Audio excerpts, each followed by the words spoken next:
This is a Soulfire production. Welcome to Mother. No, it's Mother. Welcome to Mother, the show where we can explore our inner mothers to actualize our greatest selves. Through interviews with incredible guests, live coaching sessions, and my own experiences, we're going to dive deep into embracing feminine values and reparenting ourselves. So be prepared to show up, hold space, and be mothered in a way you never have before, but have always needed. It's time we rewrite the Mother Code. Hi, and welcome to Mother, Rewriting the Mother Code with Dr. Gertrude Lyons. I'm super excited for today's show. I had the opportunity to spend time with Jamie Scrimgeour. All information about her will be in the show notes. I always like to say that. But she is an amazing woman who realized that when she became a stepmom, that there weren't really good resources for what it means and how to be and all the questions that come up when you step into that territory.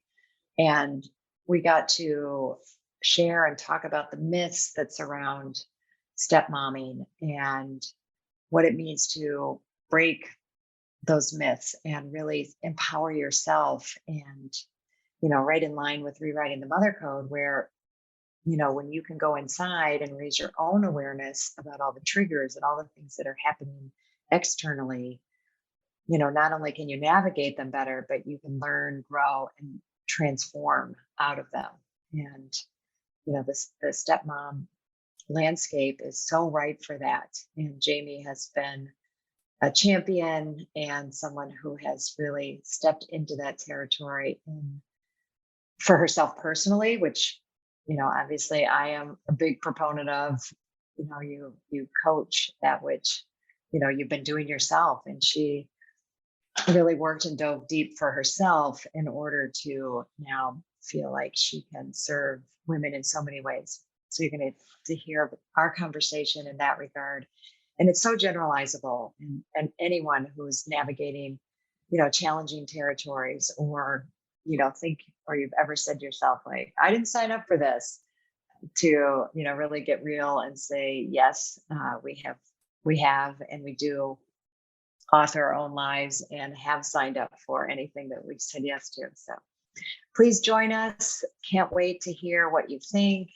Love always to have you share and respond via Instagram and direct messages or leave a review, all that good stuff. But no further ado, let's hear the show. So here we are. Welcome to Mother, my podcast today. I am super excited to have a guest, Jamie Scrimgeour, and you're going to hear a little bit about her. You're going to hear a lot about her, and I'm going to share a little bit. But welcome, Jamie. I'm so happy to have you on the show. Thanks for having me. Yeah, absolutely. Well, just in reading about you, finding out about you, I know we have a lot of things in common, a lot to share in the mom space, but I want to share a little bit about you and then open it up for you to go much more into your story and how you got to be doing what you're doing. But currently, you are a personal coach, mom, stepmom, and wife, and you kind of landed into the stepmom world and realized there isn't a whole lot of support, or probably next to none, and actually good support and the kind that you were looking for, what you really felt like you needed as you got into that territory. So you created it. Way to go, and I love that. You created what you needed and now are serving other moms. You have a beautiful podcast, Kick-Ass Stepmom podcast, a community, courses, coaching, so many great things that I'd love to hear about, and talking all about blended family, marriage, parenting, personal growth, keeping it positive, but also very real, which I love. And I love the things that I've seen and that you're doing. You have a perfect background for this. Isn't it funny? We don't always know where the things we're doing are going to lead us, but yours certainly did. And I look forward to hearing about how, what you were doing before you were doing this that led you to this. So I'm going to turn it over to you to just hear about you. I would love to hear about your journey, how you came to be doing what you're doing. Yeah, it's a long story, but I will do my best to sum it up. So, I think it's basically what you were talking about. So when my husband and I started dating and ultimately decided we were going to get married and this was going to be our forever thing, I had a background in psychology and social service work. I had worked as a child protection worker. So in Canada, that's our child protective services. So I was working with so many families who were in custody and access situations, co-parenting. I was supporting people in their parenting. And so that combined with, being a child of divorce, I really kind of felt like I had it in the bag. Like I didn't think that it was going to be so difficult to be a stepmom. I was just kind of like, this, it is what it is. And what I realized was that being, the quote unquote expert on the outside and living it in real life are two very different things. And there was a lot about being a stepmom, the emotions, the lack of control, the, triggers, the dealing with an ex, like your life is dictated by a co-parenting agreement that you had no part in creating. Yeah. Like all of that. So, holidays, all the things. Sure. And so I really tried to be that perfect stepmom for so long. And I was putting so much pressure on myself to show up the way that I felt like I was supposed to show up. And, we all know trying to be perfect doesn't work.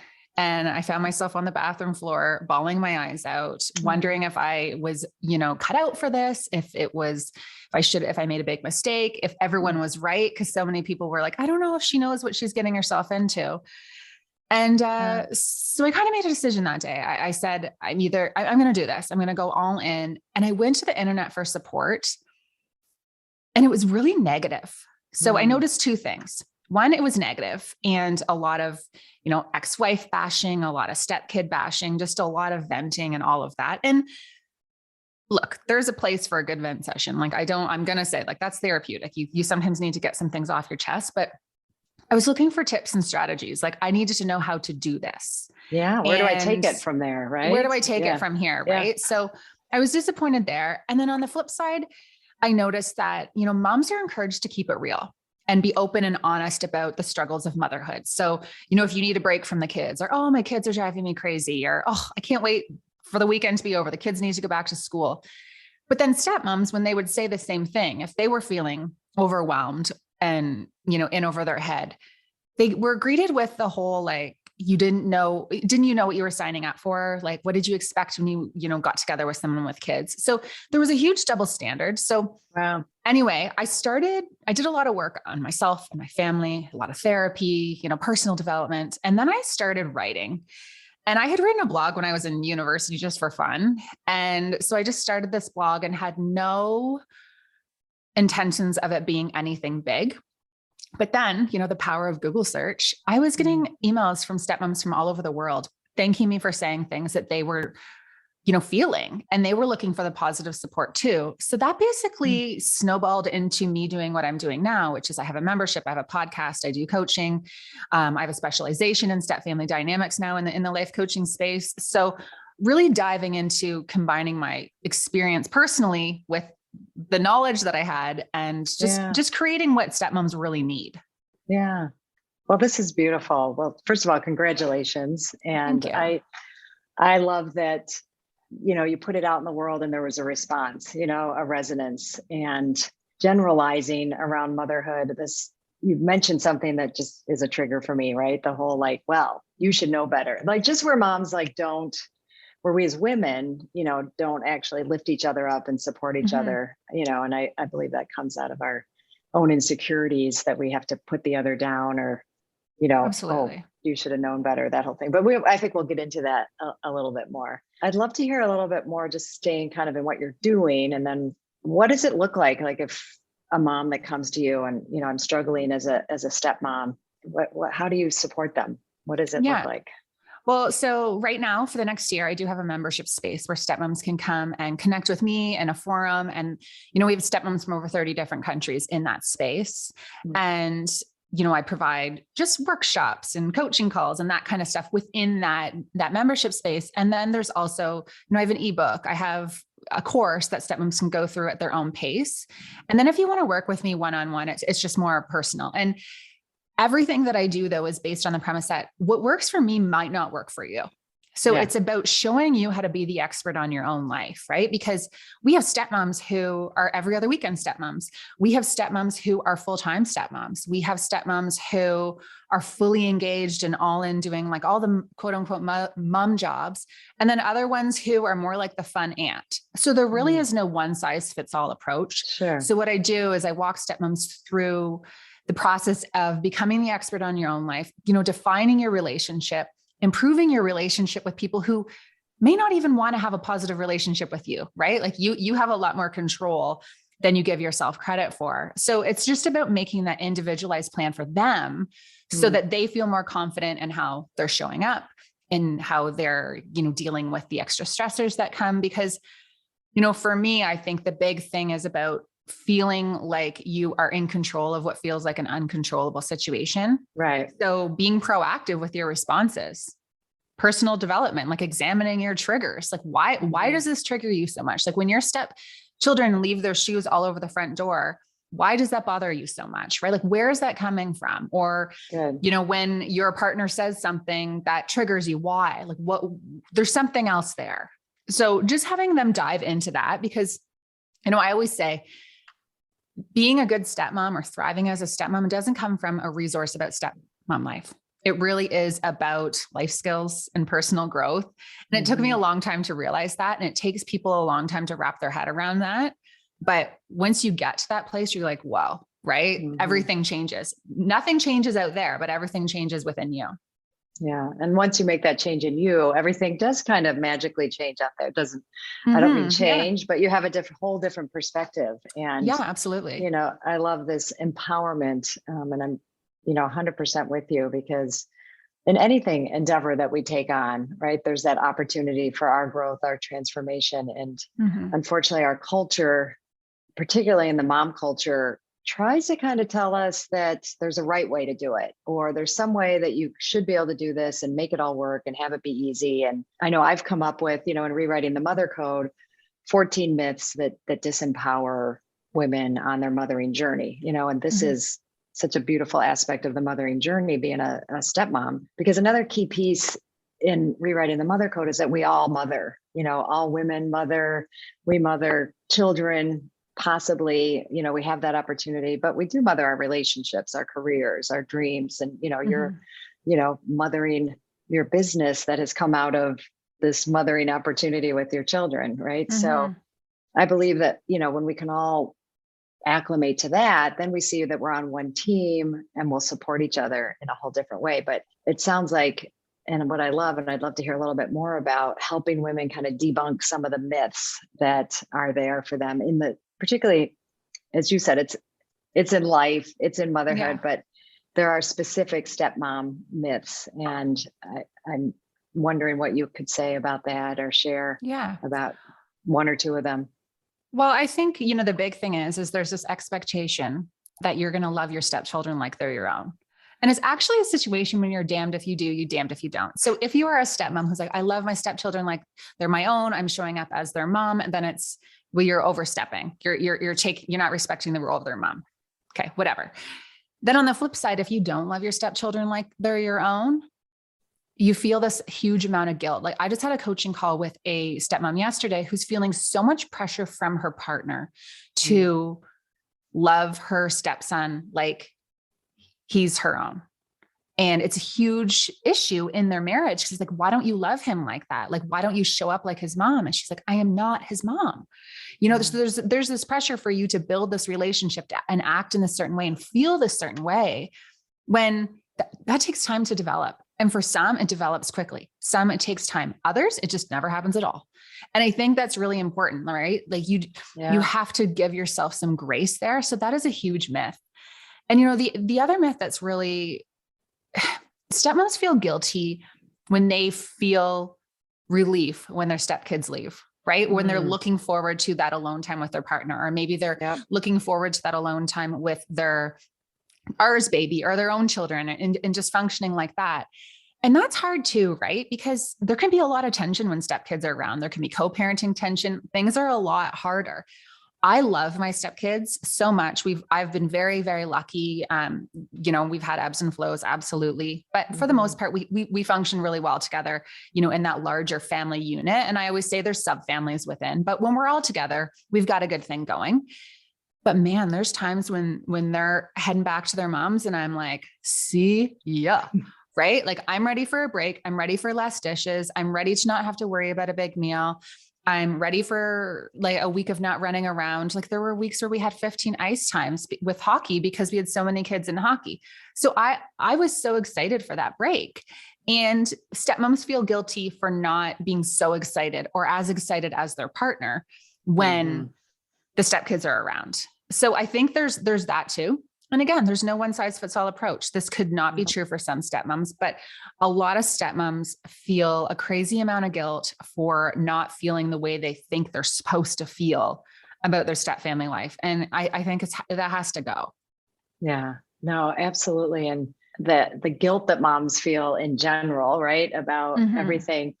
And of course we want to break. Like, what the heck, this whole like, we mother everything, but the most important person we need to mother is ourselves. So it's okay to like be okay that in your situation, I have a built-in break with them going, to the other household and Absolutely. yay, and to have the freedom to be and celebrate and then be with your husband's feelings. If he has feelings about that, like that's okay. Totally. Right. And to give yourself that space to really enjoy it. Cause then the more you can be there when you are together. Because if you feel guilty about that, then you're going to build up resentment, and that's going to come out in ways that we don't want it, that aren't as responsible, so to speak. This way, it's like woohoo, yes, and really let it go. But you were going to say something? Add to that too. Just one thing I want to add to that: when it comes to stepmoms, they sometimes don't have that same often unconditional love with their stepkids. So their stepkids aren't coming to them for those glory moments. They're not maybe coming for like the hugs and the cuddles and, those glory motherly moments that sometimes make it feel all worth it. Right. So I always say for stepmoms, often you feel damned if you do, damned if you don't, or you're good enough until you're not. So, you're good enough for the dishes and for the packing the lunches and the running around and the pickup and the drop off and the homework. But then when it comes to, going to get the graduation dress, well, you need to know your place. That's their mother's role. Or when it comes to Mother's Day, a lot of moms will have an issue with their stepkids celebrating their stepmom because she's not their mom, which absolutely they're not. But that's where it gets a little tricky. But they are, right? Well, they are, right? They're a motherly figure. But that's where it gets really tricky. It's like stepmoms are supposed to step up in all of these motherly roles. And there's this huge expectation and huge pressure, but they don't get any of the glory moments, or when they do, they're few and far between. Good. So how do you support them to be with those feelings and that reality? Yeah. Well, I always remind stepmoms it's not often about you, right? It's really about the role. And I think a lot of times when stepkids are struggling with providing stepmoms with all of that reassurance and that unconditional love and all the things, or even say celebrating Mother's Day, it's about their loyalty to their mom. And often their mom should be the one giving them permission to love you, right? They don't want to hurt her feelings. Like a lot of stepmoms will say, we're at a hockey arena and their stepkid won't acknowledge them. Right? Like they won't acknowledge them, or they're really close to their mom. They act so different when she's around. And I always say to them, just give them a little grace, because just be happy that the kids are not putting themselves in a situation where they're going to feel uncomfortable. Like that's not about you, right? It has absolutely nothing to do with you. It has to do with their fears. They don't want to hurt their mom's feelings. Perhaps their mom has said something to them. They don't want to have an uncomfortable conversation in the car afterwards. Like they're just protecting themselves in this tricky situation. So I try to encourage stepmoms to find their own little moments that maybe aren't the same as those moments would be with the quote unquote real mom or whatever. That's great. No, it's so many things are running through my mind as you say that, because, that's a lot of pressure, as you're saying, on the child to navigate a very kind of a more adult, nuanced, situation. And, if we haven't worked on ourselves and on both sides, the mom, the stepmom, you can just see where all the feelings are getting hurt. right? Like everybody is trying to navigate this. And when we don't have facility with our emotional expression to just say, ouch, to yourself or to your husband, that you have people that you can say ouch to, and just because I'm definitely all for feeling the hurt of that, fully. Yeah. And as you talked about earlier, the triggers that it brings up, right? Like the not being liked, the not being wanted. And, I think all of us, I don't know, there's something particular about wanting to be seen and liked by a child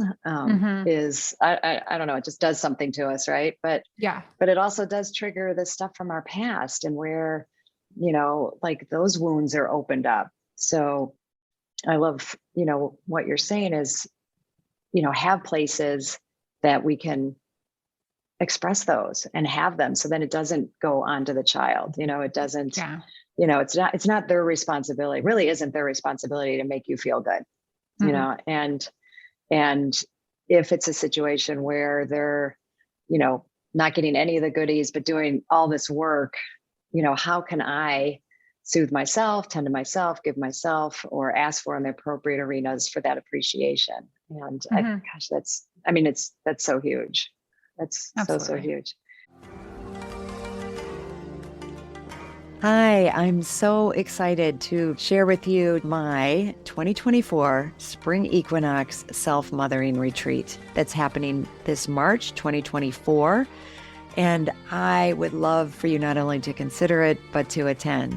But in considering it, hey, just knowing that you would be leaving cold weather, if that's the space that you're in, and coming down to just magnificently beautiful, warm, nourishing place of Zihuatanejo, Mexico. Zihuatanejo meaning land of the goddess women, and coming to really take time for yourself. Okay. And that I am learning more and more isn't just a nice thing to do or something extravagant or something selfish. It's essential.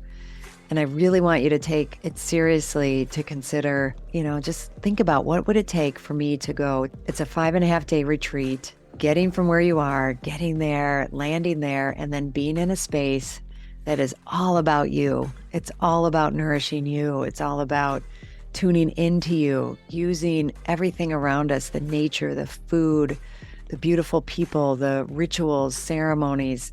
I bring it, we really bring it. And we go deeper and deeper as the days go on, and we release, we let go, we bring in what is nourishing, what is empowering, what is that space of just really divine feminine energy. And we do it in the community of women. It's not for everyone. I will be honest, if the idea of leaving and not making it work, or it's just too hard, not for you. If the idea of, spending that amount of time inwardly focused and going to that level of self-awareness doesn't sound like something you're willing to do or put the time and energy into, then it's not for you. And it's good to know that, right? So this is for people who are serious about what it means to mother themselves, what it means to take time for ourselves, and that gift and what that gift can bring to us. It was originally right after my fall retreat. It filled right up. But now some people, it turns out, are not able to come. So I do have a handful of openings. And if you're listening to this and you're willing to take that step, please reach out to me. We can do a discovery call, or you can put a deposit down. I would love that. And you can do that by going to my website, www.drgertrudelyons, DrGertrudelyons.com. Go to events, and there you go. It'll all be there. There's a beautiful page there for you to explore. I look forward to hearing from you and then seeing you on my spring retreat.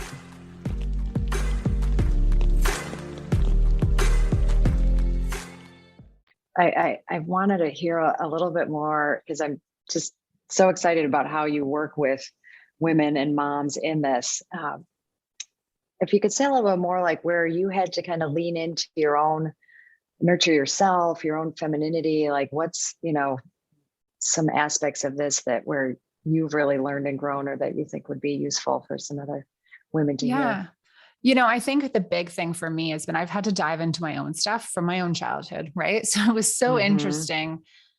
I really didn't think that my parents' divorce affected me. And when Darren and I got together, I'm trying to have this healthy relationship. And, growing up, I had abandonment issues. Like my mom had kind of like left me and I was with my dad.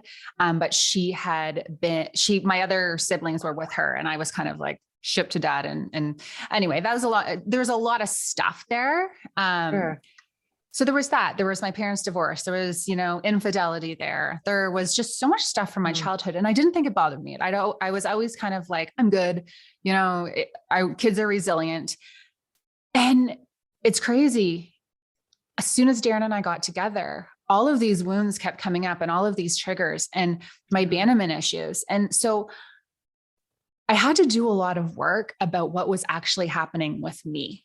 Right. It was about focusing on my own wounds, because when you become a stepmom, all of your triggers and all of your insecurities, that's just like, they're like thrown at you, right? Like it is like you were thrown into the trenches. So I had to dive into a lot of that. So there was a lot of mothering to myself, like healing my own mother wound, healing my own trauma, talking about things that I didn't even know bothered me about my childhood, and thinking about how that has shaped me into who I am. Why was I a control freak? Why was I always trying to almost sabotage relationships so I could control when they leave me versus them just leaving me and leaving me hurt, right? Like I was always trying to do that kind of stuff. So, in terms of my own self-care and my own work, it was diving into my own stuff that really helped me start to show up better for my family. And I had to nurture myself. Like I really had to be really compassionate and, look back on mistakes that I had made in my own life with love and compassion and grace. And it wasn't easy, but man, I'm so glad I did. I always say, I feel like we end up in situations that we need to end up in order to learn the lessons we need to learn. 100%. And, being a stepmom has been one of the most challenging things I've ever done, but it was the catalyst to so much personal growth. But you have to be ready to do that, because if you're on edge and you're super triggered, a lawyer's letter from the ex or a snide remark from one of your stepkids, it's going to trigger you and like, it's going to snowball. But if you can get really clear with yourself and who you are and what you stand for, what your boundaries are, that stuff really slides off a lot easier. Yeah, no, beautiful. And I would imagine, as you're saying that, and it's not the reason you do it, because you're really doing it for you. And I love that you said, I 100% agree that we put ourselves in situations that we're the authors of our lives. We don't just, we're not victims, right? I'm not a victim to being a stepmom. I chose it. And I think that choice can be really empowering, and the most upsetting, disruptive situations, dynamics are the ripest for our growth and development. And it's, it's kind of the good news, bad news, of that. But like you said, but you have to choose it, it can be transformational if we let it be. Otherwise, I think we can definitely create our own personal hells and just get in patterns, and wonder why we can't make it better or shift out of it. And I think that's what you're really speaking to. It's super uncomfortable to realize how much power you have. Yeah. It's super uncomfortable because about that. Yeah. Well, I think it's super uncomfortable to look at how much power you have over your life, right? Yes. Because, a lot of stepmoms will say, well, I didn't sign up for this. No, we didn't know what we were signing up for, but we commit every day to being here. No one is forcing us to be in this marriage. No one is forcing us to show up in a certain way. We are making choices every day. And maybe this is not how we thought life was going to turn out, but we are choosing to be here, right? We have so much choice over our relationships, who we engage with, who we set boundaries with, like what we will and will not tolerate. And it's a lot easier just to blame everyone else for how life is going. And that's why it gets really uncomfortable to realize how much power you have over your own life. But doing so is super uncomfortable because then you have to break old patterns, and then you have to, put yourself out there and make hard choices. And that's, I think, why people kind of stay stuck in these patterns of toxic relationships, or, dealing with disrespect, or staying in a place where they're not happy, because sometimes that discomfort is easier than the discomfort of implementing the change. Yeah, I totally agree. And I'm thinking about a scenario, and I think what you've said actually addresses it, but often the picture that culture has in its mind of the stepmom and the birth mom scenario is, they're at odds with each other and there's always conflict and they're competing and all that, but that's not always the case. And sometimes, that relationship, is lovely and it works, but then there's judgments about that. Like, well, that can't be, or like what weird thing. But either way, it's still kind of addressing like the external judgments that, are laid upon you and that you kind of have to deal with ongoingly, no matter, like you said, it can't double-edged sword or, you can't, it's hard to win. Right. But you may be saying the same thing, but dealing with, that perception and when others' judgments are coming at you. Yeah, for sure. People definitely have expectations or, preconceived notions about what that relationship should look like. And, I get a lot of people who say, well, when there's those viral Facebook posts about the mom and the stepmom and like the matching jerseys and like, isn't this so great? And yeah, that is so great. And it is amazing when it happens. But I think that people who aren't in this situation don't recognize how much healing and growth and maturity and more healing have to happen to get to that place. So you can have a stepmom who really wants to have that type of relationship, but the ex doesn't want it.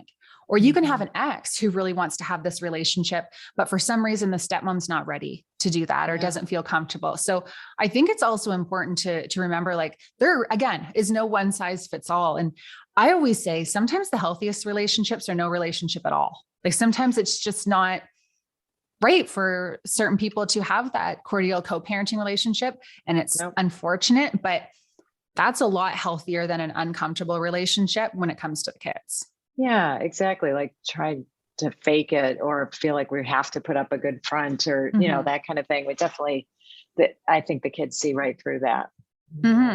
Like I know my stepkids do not want to have dinner with us all together. That is like their worst nightmare. They do not want to do it. My parents divorced over 30 years ago, and we've tried to do a couple joint Christmases, and we're all like broken out in a rash and like pouring the wine. Like it's just not what we want. Right. Sometimes the kids don't want that, and that's okay. No, exactly. And it's out of an insecurity to like think or a belief that we have that we should want that, or that's, the best scenario. Like, why would it be, why, especially when the kids are, having to navigate this whole thing, why put that pressure on them to navigate that what can be an uncomfortable situation, unless, like you said, you've worked on it, you've gotten to a place where, that really does feel okay for people, then great. But the whole looking externally, or like you mentioned, matching jerseys, but anytime we're looking outside ourselves and thinking we should have that, and then we're not doing it right, is where we have to go back inside, right? Like, what is it about that? And, I may want that, but really discern, right? How do we help them make these discerning decisions and choices? All right. Well, for sure. Still want to talk about more. So what suggestions do you have for like the whole family to be in it together and creating and envisioning how your family, so you with stepkids, and you have a term for it that I really like, the child with ours baby? Ours baby. I hadn't heard that before. I love that. And the ours baby. Is it ever appropriate, for all of you together to look at and talk about, like, what's the vision for our family? We are a distinct unit, and then, what do we all want together? And I think led by the parents, but I don't know if that's something that's come up for you or, that you've helped or supported other families with. We haven't done it. We just never really did. We've always had this kind of open communication, and, Darren and I always are like, okay, what's working, what's not, where do we need to pivot, and just picking up on the cues from the kids. They're not that vocal about things, so you can just kind of pick up on their vibe. But I have talked to a lot of families, and I've worked with a parenting expert, Allison Schaefer. So she is big on the family meeting. And so just like having these family meetings and checking in for everyone to see how everyone's feeling, what's working, what's not, and that kind of thing. And coming up with house rules. I think that's really important, especially in those early stages. And if you have kids who want to participate in that, But the big thing for me though, whether you do a family meeting or not, is you want your kids to feel like they have some control, especially stepchildren, because they're moving back and forth, right? So they feel like, again, we feel like as stepmoms, we don't have any control. These people are going back and forth, back and forth. They're never feeling settled. They have two homes, two sets of belongings, two sets of expectations. They have different parents. Like they have a lot. And I think we sometimes forget that, right? We're thinking about the parents and not so much about the kids who are never fully settled. Yeah. And so our big thing is asking them their input on things and making them feel like they have some control. So giving them choice, asking them, we did have a big sit down once and we were talking about things going back and forth between mom's house and dad's house. And, we had said, my husband and I, well, you know what, this stuff we bought for this house, so it needs to stay here and we want it to stay here, which is totally reasonable. Right. Mm-hmm. But then my stepson says, but you gave it to us. You gifted it to us. So it's actually our belongings. So shouldn't we get to decide where it goes? 100%. You are right. We are wrong. That's how we can do it. So how do we make sure it comes back?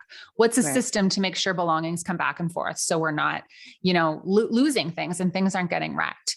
So then we problem solve and come up with a system there. Right. But giving your kids power and having a say, because this whole, like my house, my rules, this is how we're going to do things. It doesn't really work. It really doesn't. And you create this parenting relationship with your kids when it's just out of fear and they don't feel like they have a say. And we want to raise kids who are going to advocate for themselves and who have positive communication skills and who want to have tough conversations. So that's a really big thing for us that we've found is just kind of touching base with everyone. Our daughter is so funny though. So we'll all be sitting around dinner and she's like, okay, everyone, we're going to go around and everyone's going to share their day. And they're teenagers, right? So my stepson's 15, my other stepson's going to be 18, my stepdaughter's 19. So they're like just kind of in the teenage grunt age, right? So they're just kind of like, okay, Reese. And so she goes around and makes them do that. She's like, now you guys ask me how I'm feeling.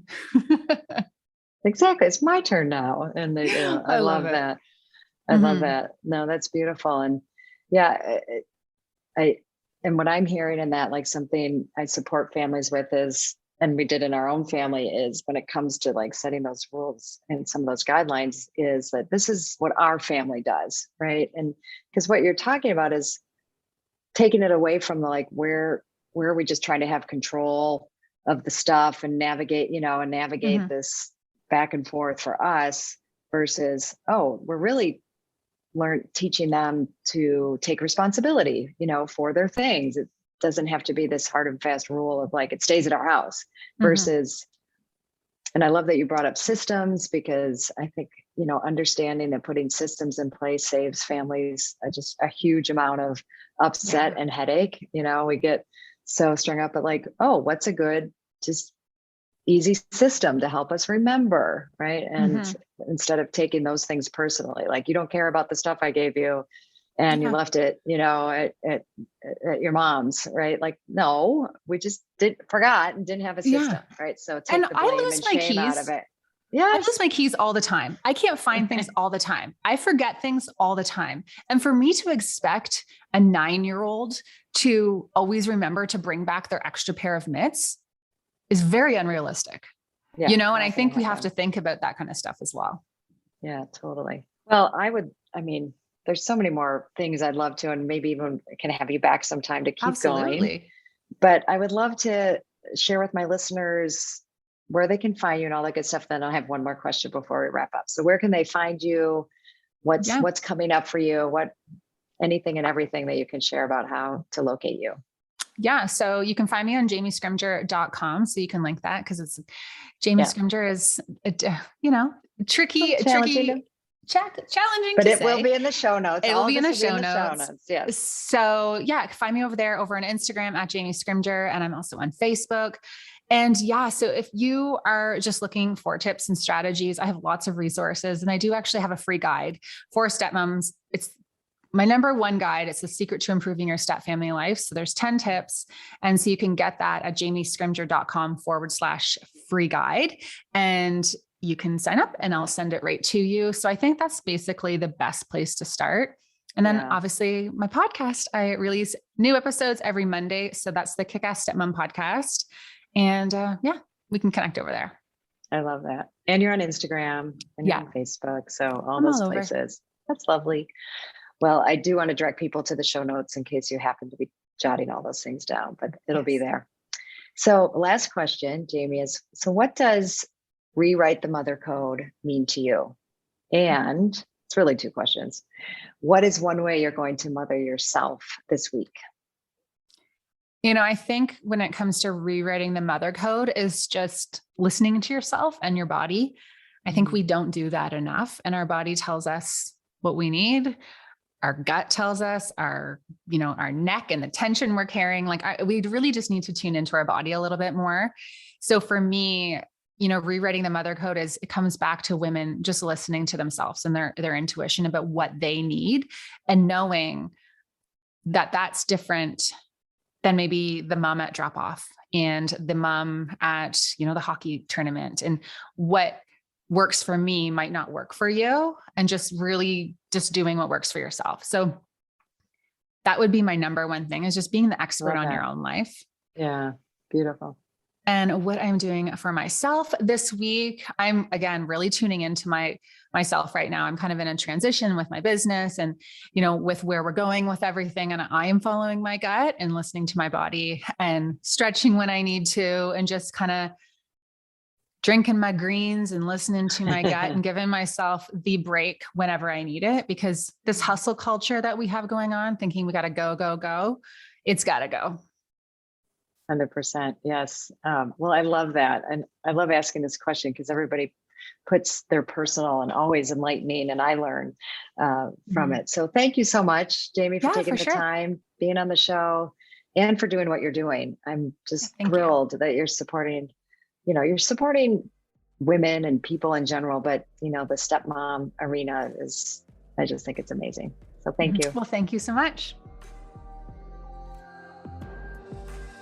Thank you so much for choosing yourself and taking the time to listen to this podcast. As always, please rate, review, and subscribe to Mother. Subscribe to Mother. It helps other people who need this message, aka all women. Well, actually, everybody, men included. I'm honored to have you on this journey in mothering yourself. Remember, change is uncomfortable, but it's beautiful, and it starts with us. And if you can't wait until next week's episode, follow me on Instagram and LinkedIn at Dr. Gertrude Lyons, or at my website, drgertrudelyons.com. I'll see you next time.